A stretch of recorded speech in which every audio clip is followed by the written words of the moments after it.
Muhammad Abi Arif dan Komida selaku pengasuh Pondok Pesantren Sinar Kabupaten Hanikidah. Yang terhormat Guru Remdes SMA Pondok Pesantren Sinar Kabupaten Hanikidah. Yang saya sayangi kedua orang tua saya dan adik saya, semoga saya selalu amin. Perkenalkan, di sini nama saya Muhammad Pertama, kelas 7 Pondok Pesantren Sinar Kabupaten Hanikidah. Di sini saya akan menjelaskan presentasi saya yang berjudul azan.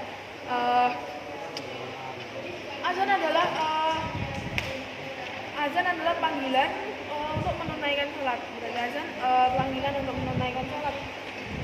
Iqomah dilakukan sebelum sholat subuh. Iqomah dilakukan sebelum dilakukannya sholat. Azan fajar dilakukan 2 kali. Yaitu yang pertama adalah azan setelah subuh dan azan sebelum subuh. Berarti azan subuh dilakukan sebanyak 2 kali, dilakukan sebanyak 2 kali, yaitu yang pertama setelah subuh dan sebelum subuh.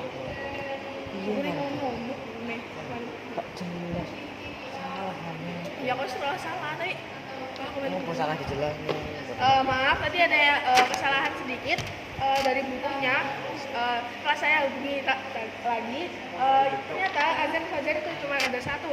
Nah, yaitu adalah azan sebelum melakukan sholat subuh. Wow. Nah, iqomah dilakukan setelah kita sebelum kita melakukan sholat. Muazin lebih baik tidak menerima upah. Muazin harus suci dari hadas kecil maupun hadas besar.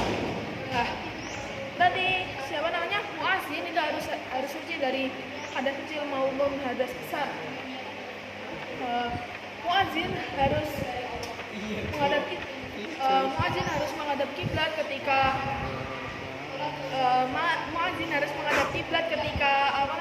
ketika azan. Contohnya ini saya menghadap ke kiblat tapi kameranya menghadap ke nggak tahu itu berarti siapa namanya muazin harus azan menghadap kiblat ketika azan.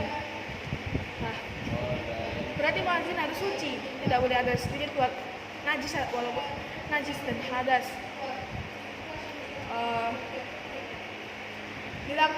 Azan dan iqomah dilakukan oleh laki-laki.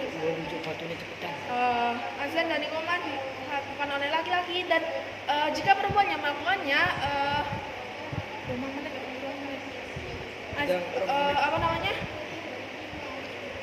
perempuan kalau yang melakukan Allahu Akbar, itu imamnya harus perempuan semua, tidak boleh ada laki-lakinya walaupun anak kecil. Ya nggak apa-apa sih kalau anak kecilnya belum balik apalagi puber, tidak apa-apa kalau mengikuti sholat yang azan perempuan dan yang iqomah perempuan.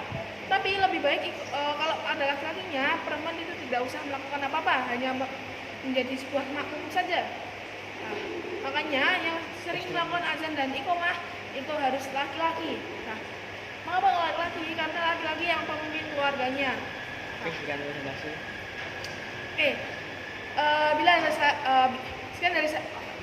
Bila ada salah kata, salah perilaku, sekian dari saya. Bila ada salah kata, dimaafkan. Wassalamualaikum warahmatullahi wabarakatuh.